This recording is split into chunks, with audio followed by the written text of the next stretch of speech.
Well, what do we have here? They finally caved in and gave me a podcast?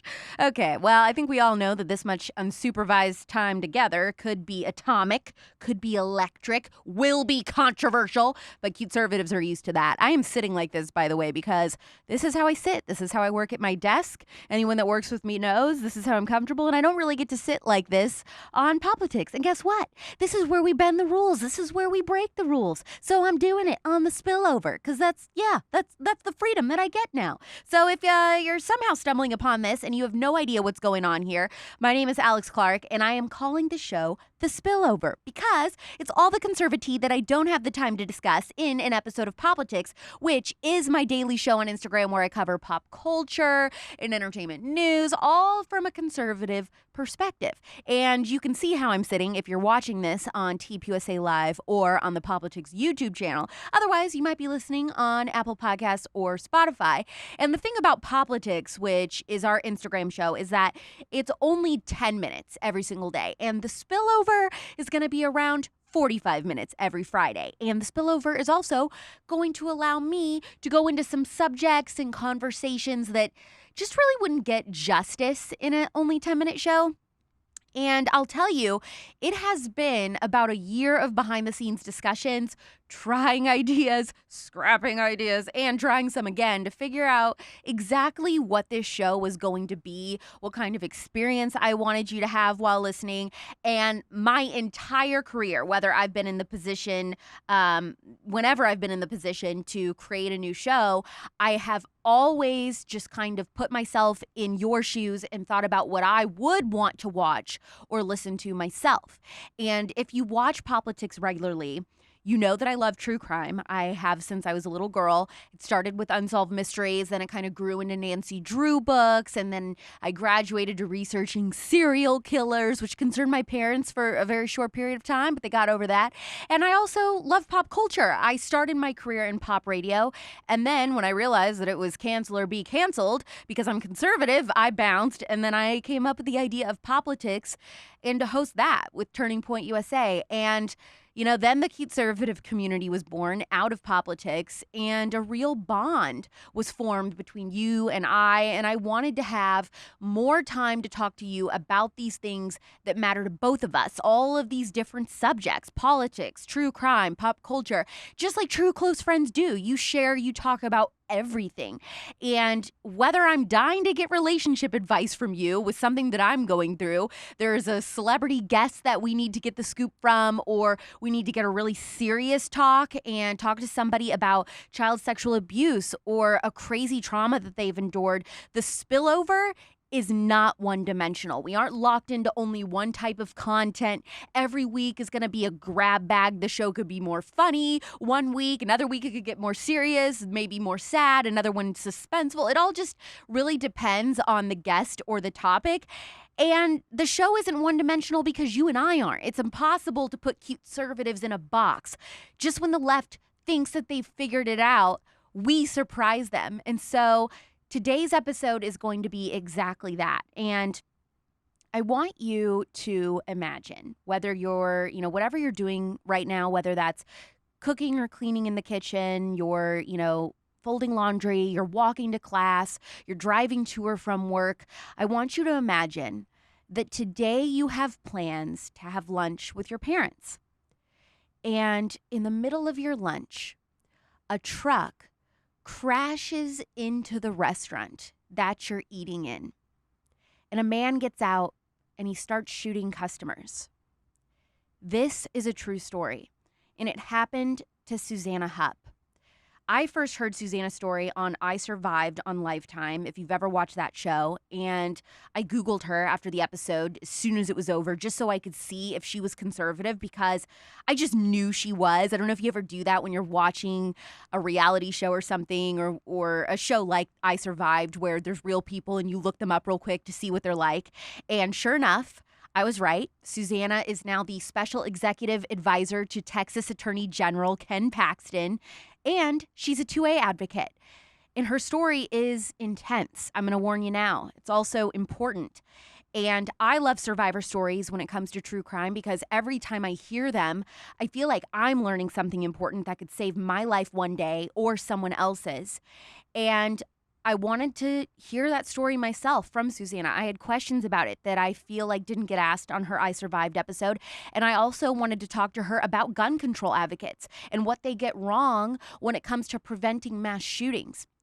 And some parts of her story are really hard to hear. I'm going to tell you now. I'm going to give a listener discretion advisory on this episode, but I hope that it will touch you like it did me. The Suzanna Hupp story happens right here on The Spillover after this quick break. This is The Spillover, and Suzanna Hupp is the special executive advisor to Texas Attorney General Ken Paxton, a former Texas state legislator and author, and is also a survivor of the Luby's Massacre, which was a mass shooting that took place on October 16th, 1991 at a Luby's cafeteria in Killeen, Texas. 24 people died and 27 were injured. Suzanna survived. And Suzanna, if you could just start at the very beginning on that day in 1991, starting with when you woke up, what your plans were for that day, what your mindset was. Well, I was a chiropractor and had my own clinic and was working in my clinic that day, and my parents came by and asked me if I wanted to go to lunch. We didn't have a lot of options, but the Luby's cafeteria right down the road was always a good one for us. And a friend of mine was the manager there, so we were always welcome. We drove down to the Luby's, and on the way it was kind of interesting because my mom and I were talking about their 47th wedding anniversary was coming up, and we were talking about potential party or plans. So at the cafeteria, it was a beautiful sunny day. It was in the middle of the day. The restaurant was packed. It was boss's day, and it was also the day after payday. We sat down and ate lunch, interestingly also, in a slightly different place than we normally do because it was so packed. And my manager friend sat down and ate with us. And we were pretty much finished eating. My manager friend got up and went to check on some things in the kitchen. And all of a sudden, this pickup truck came blasting through the floor-to-ceiling window that was off to the side, exactly where we normally sat. He knocked over a number of people right in that area, knocked over their tables. And, of course, we thought it was an accident. The truck came to a halt maybe 15 feet from me. It was still bouncing on its axles. I started to raise up to go help the people he had knocked over, and then we heard gunshots. My father and I immediately got down on the floor. We put the table up in front of us. My mom got down behind us, and there was a window. It was all floor-to-ceiling windows behind us. And I remember thinking, okay, it's a robbery, right? Now, I realized this was 1991, and these god-awful mass shootings that we're having now so frequently, they weren't happening then. So when we heard the gunshots, you logically went to, it's a robbery. I was waiting for somebody to say something like, everybody put your wallets up on the table. Something. And the shooting continued. Now, it was on the other side of the truck from me, so I couldn't really see what the guy was doing. But within about, 40, 45 seconds, he came around the front of his truck and was beginning to come in our direction.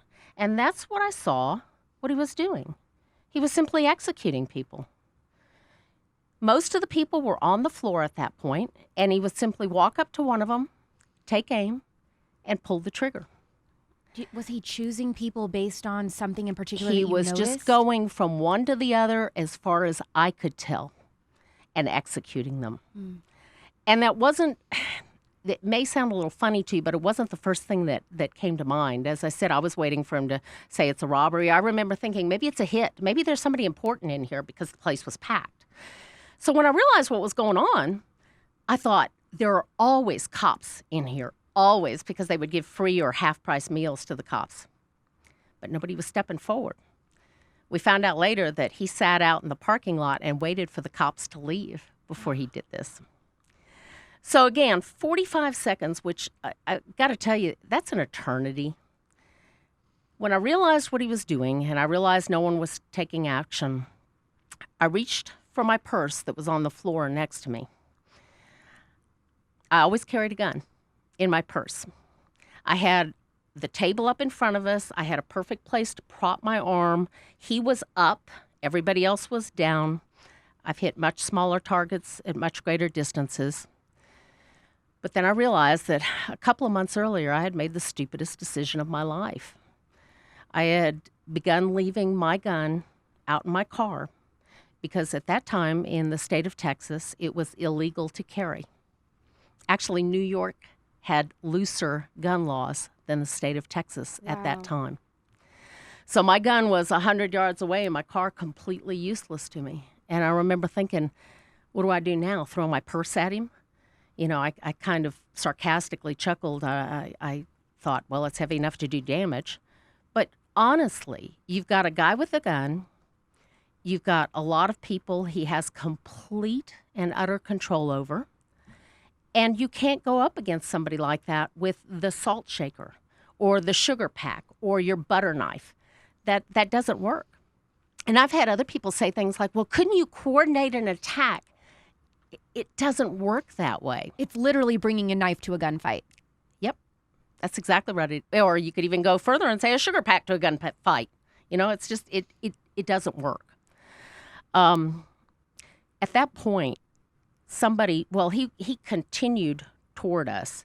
And of course, we're frantically thinking, what can we do? What can we do? We were up in this kind of a corner area. There was glass behind us, very heavy duty glass behind us. Was he saying anything? I mean, when not he's that I was people? aware of. Now, I heard later that he was saying some things. He was saying the B word, calling some women the B word. He apparently had a issue with American women. But that's all stuff that we found out later. You know, I didn't really hear anything. In fact, I'll tell you this: it was oddly silent. You would hear an occasional muffled scream or an occasional groan or somebody saying "get down," but it was oddly silent. Nobody was screaming, and not especially. No, and the popping noises. You know, everybody says you hear the popping noises. Now, I mean, I've heard gunfire a million times, but indoors with carpeting and all, it was a popping noise. So he was continuing toward us, and at that point, my father was down on the floor next to us, and he said, you know, he was of that World War II generation, and he said, I've got to do something. I've got to do something. He's going to kill everybody in here. And I grabbed him by the shirt collar, and I tried to hold him down, and I said, I remember kind of cursing at him and saying, you know, he's going to shoot you too. Stay down. But when he saw what he thought was a chance, he got up and he went at the guy, and at this point, the guy was maybe a dozen feet from us. But as I mentioned, the guy had complete control. And he just simply turned and caught my father. Maybe he had covered maybe half the distance, and he shot him in the chest. And my father went down in the aisle, maybe 7-8 feet from me. And as horrible as this may sound, I saw the wound, and he was still alive and still conscious, but I essentially wrote him off at that point. What was going through your mind? Did you even have time to register, like, my father is dying in front of me? Honestly, I was very clinical about it. I was trying to go through the steps of what can I do. Yeah. So I wasn't panicked at that point. You know, people talk about things being in slow motion. It wasn't that way for me. I remember looking around seriously at that point. You ask an interesting question, because I remember, I don't want to offend your watchers here, but I remember thinking to myself, you know, if nothing else, when that SOB gets to me, I'm going to shoot him the bird. Yeah. I was just, you know, I was starting to get angry at that point. The good news about what my father did is that it because he went down in the aisle, it made the gunman change directions slightly. And he went off to my left and continued around the corner of the room away from me. So shortly after that, somebody way at the back of the restaurant, a big guy that is a hero, my hero to this day, he was able to break out the window at the back of the restaurant. Great big guy. Threw himself against the window several times. And I saw people getting out that way. And we had no exits, nothing around us. And so when I thought, you know, I looked up over the top of the upturned table, and he had moved. He was closer to his truck at this point, the back end of his truck. And I thought, this is my chance. And I stood up and I grabbed my mother by the shirt collar and I said, come on, we got to run, we got to get out of here. And what was her temperament at this point? I mean, she just saw her husband get shot. She's probably terrified. What was she doing? Can't answer that. I don't know.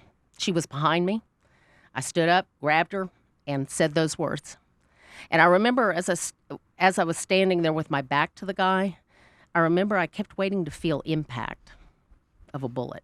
Because, of course, with my back to him, I didn't know if he was looking at me or not. And on a side note that we can talk about another day, I was shot in the arm with a .22 when I was a kid. And I remember you don't get pain initially, you get impact. And I was waiting to feel that impact when I was trying to pull my mom up.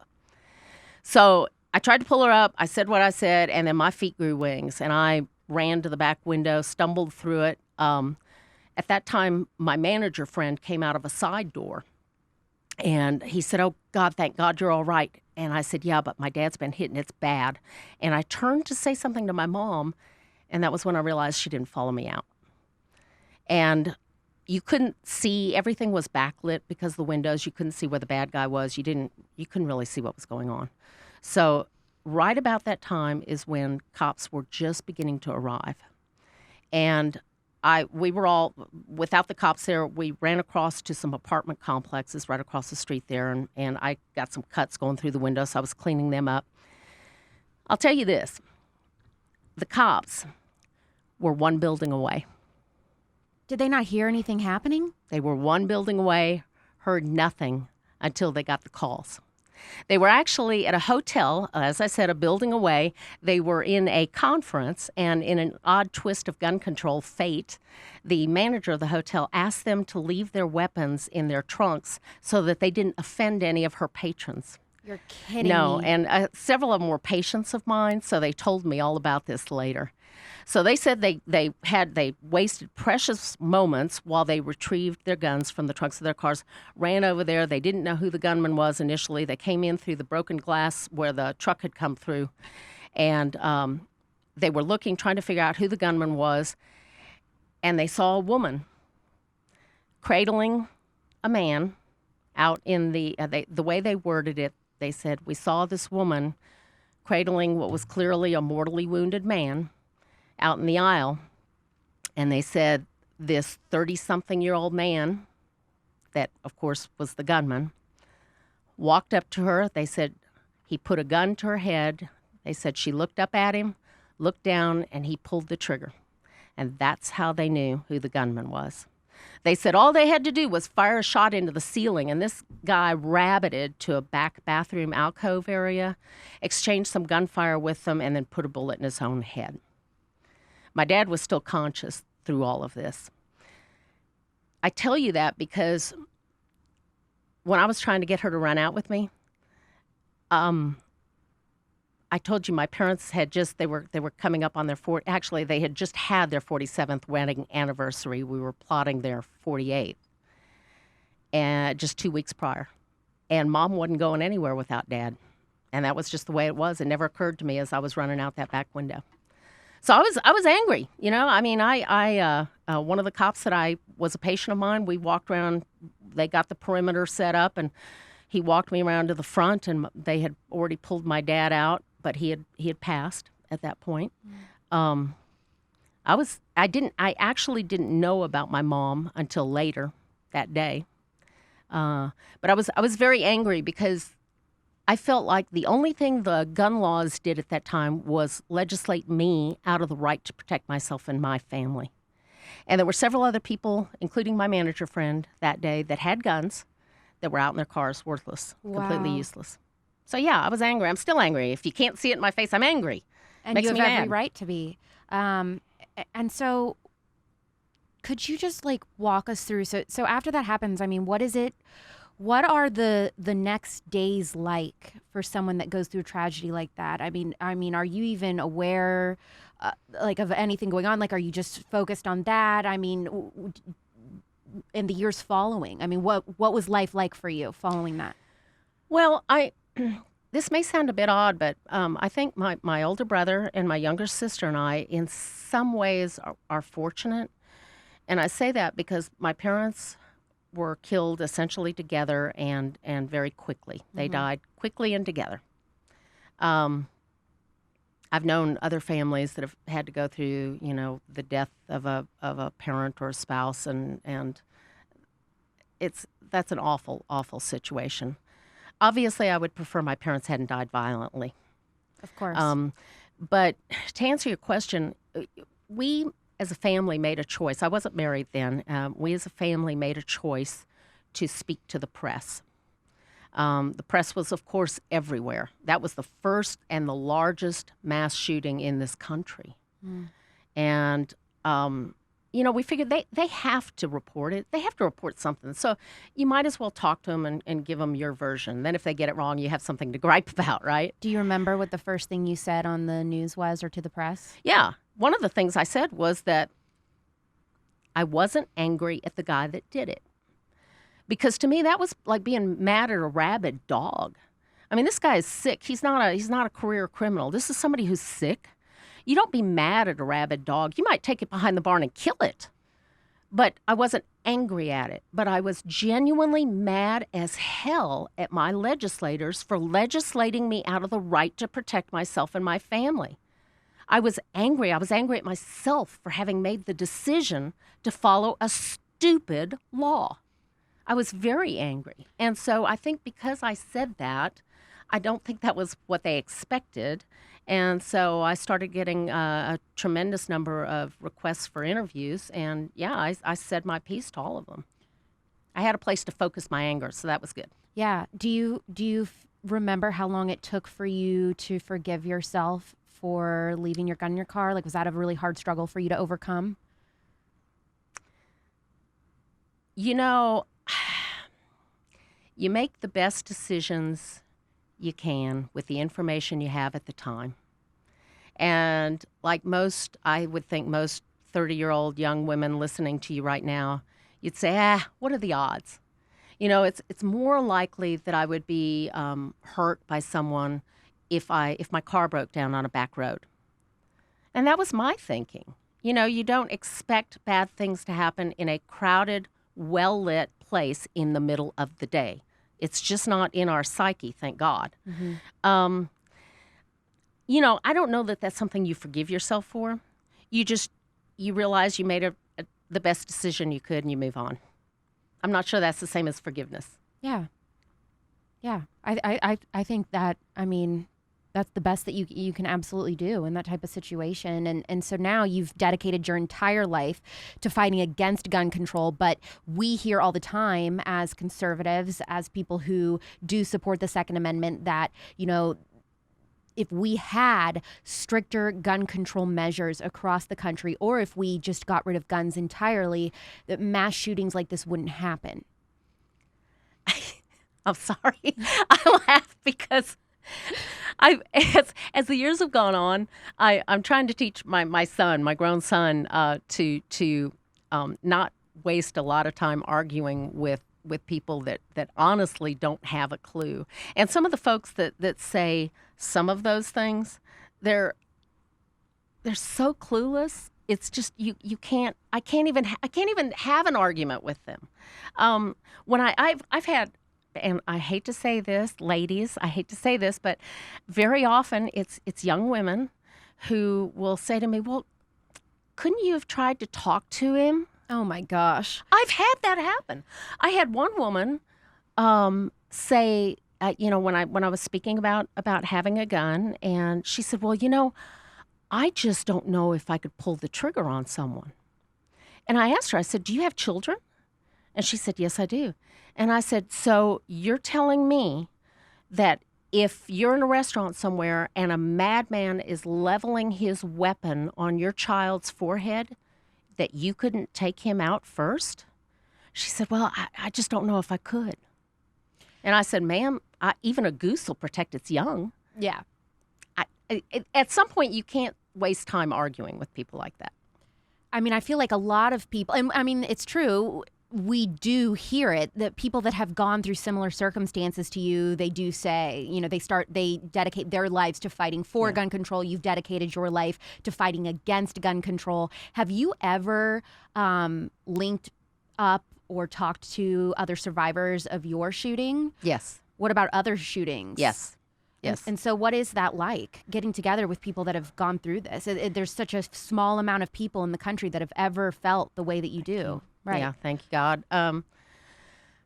It's always, anytime one of these things happens and I see it on TV, my heart just breaks for the folks involved. Very often they feel like I do. Sometimes they don't. Sometimes they think it's the gun that somehow animated itself and went in there and pulled its own trigger. I believe that evil exists. I genuinely believe that there are people in this world that can be rehabilitated, that can be fixed. But then I also think that evil really does exist. And I just want every opportunity and every tool that I can possibly have to be able to do my best to protect myself and my family and my loved ones from that evil. And I wouldn't hesitate for 1 second to pull the trigger. And you know what? I would lose a night's sleep if I killed somebody like that. I'd lose a night's sleep. But I'd lose a heck of a lot more sleep if I was having to grieve over the rest of my family members. That's powerful. That's so powerful. I got to tell you, Alex, I didn't grow up in a house with guns. I'm not a hunter. I'm not into blasting Bambi. I support hunting, but I'm not personally into it. And I get how women feel. Nobody likes guns. Are loud, and they can do a lot of damage. We all get that, and I think that's why particularly a lot of young women just kind of don't like them. And I get that. But I would say to them, and I would say to any of the older folks that are watching this, that even if you choose not to have a gun and carry it, I get it. But if you're in that situation and you're in a restaurant later today and some crazy person comes in and decides he wants to rack up a high body bag count, even if you've chosen not to have a weapon, don't you hope the person behind you has one and knows how to use it? It's not a guarantee, but it changes the odds. And you have even ran for office, and this has been one of your primary issues. Yeah. So talk about that. Well, when I was speaking so much to the press, I had a lot of people asking me to run for office. I think their hope was that I felt as strongly about our entire Constitution as strongly as I do about the Second Amendment, and I do. And so when we were in a financial position that I felt like we could do it, I ran for office. At that point, I was married and had my first son, and later had another one, and mostly enjoyed about a dozen years in office, and then I retired. Yes. And so now, where do you feel like you're at in your life in this fight? I enjoy going and speaking to groups. I enjoy trying to win over. Listen, I love talking to the choir, but it's also a lot of fun for me to go into groups that are just kind of on the fence about it. Like I said, maybe they just don't really like guns. The book that I wrote is really designed for those people. It's designed for, Joe Bubba Hunter, who's got his girlfriend that's just not real comfortable with guns. And it's designed for her. It's an easy read. Yeah, it's a super quick, easy read. It's not filled with statistics and graphs. I left that for the experts, like John Lott's a great example of that. He's got all the facts and the logic, and mine is more of the mushy side of it. Do you think that the gun control lobby or gun control rights activists, do you think that they are specifically seeking out victims of tragedies like this to try to get them, hey, don't you think guns should be illegal, and get them to speak out? Absolutely. There's no doubt. Have people tried to convince you to go to the other side? Oh, yeah, of course. Early on they did. I haven't had anybody bother me with that in a long time. Yes, absolutely. I don't fault them for that. Having worked with government, having been with lobby. And by the way, lobbying for all you listening, lobbyists are not the evil empire. Lobbyists are, every one of you probably has a lobbyist that works for you. If you belong to any association, if you belong to the NRA, part of your dues goes into a pot that hires an expert to go fight for the rights that you believe in. And so not, we hear so many negative things about the lobby. And most of us are too busy working, and that's why you hire somebody to go take care of that stuff for you.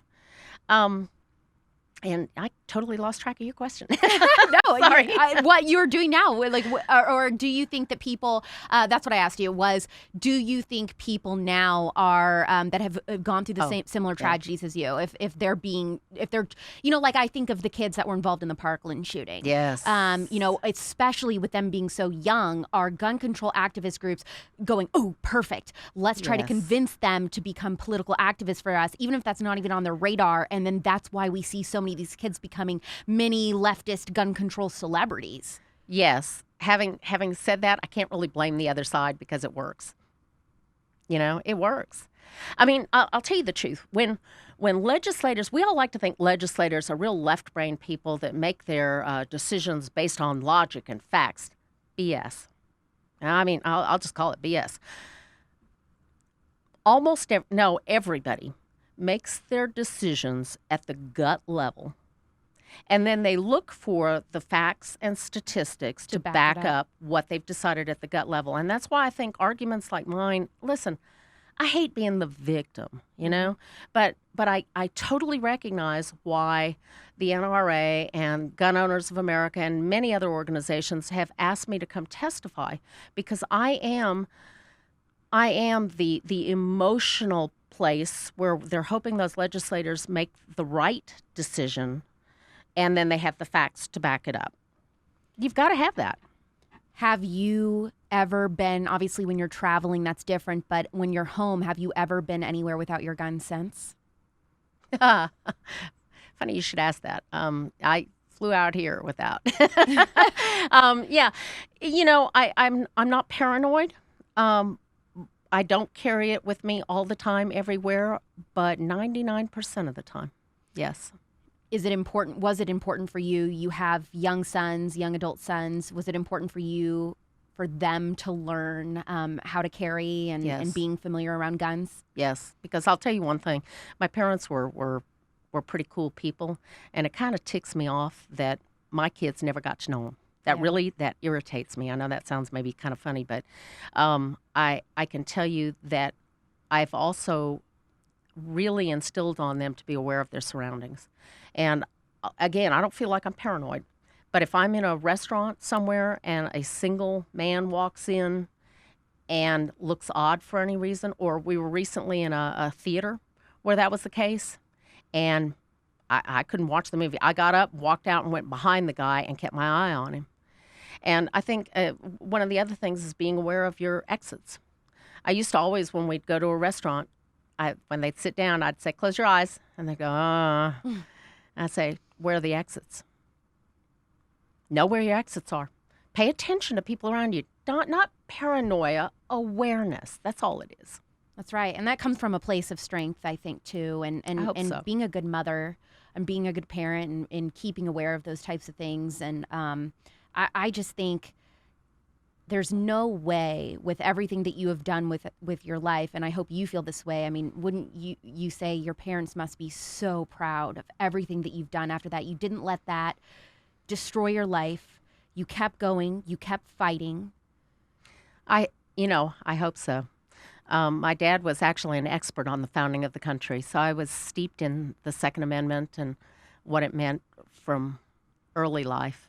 So I hope so. I think he always wanted one of us to run for office, and I just didn't think it would be me.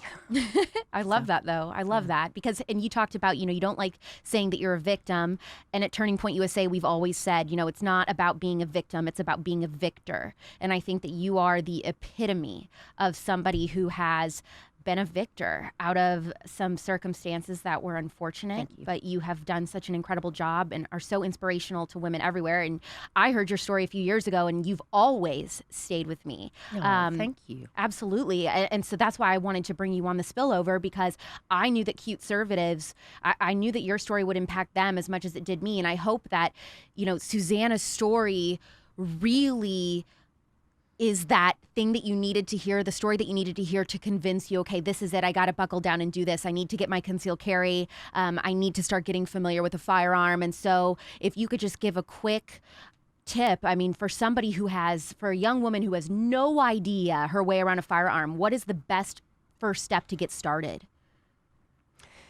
Believe it or not, there are a lot of firearms dealers that you can look up online that cater to women. Go find one. You don't have to be embarrassed, because I know what it's like. You don't want some man telling you, oh my God, you're not doing it right.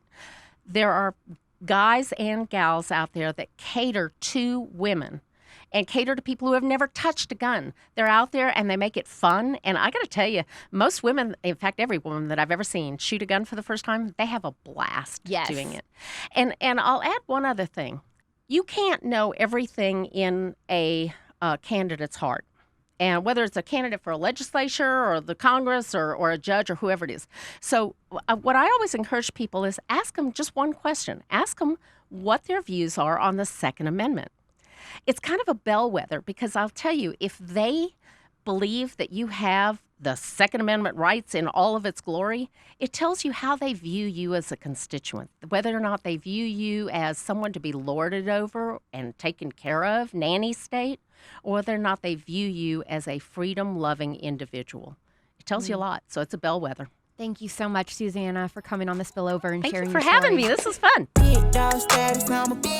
Welcome back. It's the Spillover with Alex Clark, and we just heard Suzanna Hupp's story of surviving a mass shooting.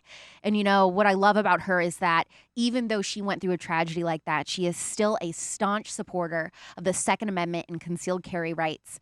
And I think what we've learned from this episode is carry everywhere that you legally can. If you're apprehensive about carrying a firearm, or you haven't ever even shot a firearm, you need to watch one of our newest series on TPUSA Live. It's called Reloaded with Paige Rue. She's a training coordinator and senior firearms instructor for an indoor shooting range here in Phoenix, Arizona, which is where we are filming this. We are at the Turning Point USA headquarters in Phoenix, and Paige has been in the gun industry and raised around guns for her entire life, helping people gain confidence around firearms like you and I. And get this, she's like the same age as us. She's 24. And she will tell you that carrying a firearm for personal protection for the first time can be extremely intimidating. I know, and she knows that, but it is also possible for you to do it, and it's incredibly empowering. And so I want you to watch Reloaded with Paige. She's going to show you everything from basic firearm safety, marksmanship, concealment, and even advanced shooting skills. Whether you live in Phoenix or not, this show,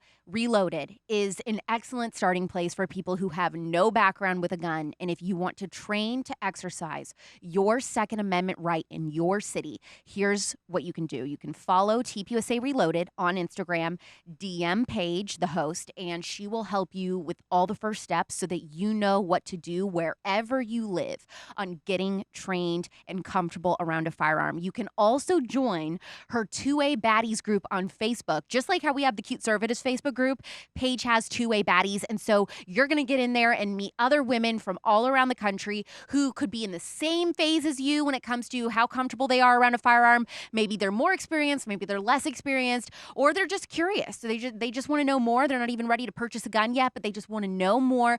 That's the place to do it, especially if the Second Amendment is your issue. And as far as this show goes, as in the Spillover with me, if you liked this episode with Suzanna, we have more survivors this season that we're going to talk to from cases that you may or may not have ever heard of. And I'm telling you, it is going to blow your mind. We're also going to do more lighthearted episodes, so they aren't always going to be super serious or like a true crime type of episode. We're going to have special celebrity guests, and I am so excited for you to see those. And of course, we're going to do just interesting stories in general from people that I know you are going to find 5 Orange Juicy. So if you're listening on Apple Podcasts or Spotify, make sure that you subscribe. You're leaving a 5-star review on our politics channels, and then you can tune in next week, same day, same time, for more of the Spillover. It's all the conservatea that I can't fit in a regular politics episode where, of course, I cover pop culture without the propaganda every single weekday in 10 minutes. By the way, yes, I still love you. Mean it. Bye. Big dog status, I'm a big dog vet. I pull up on the block,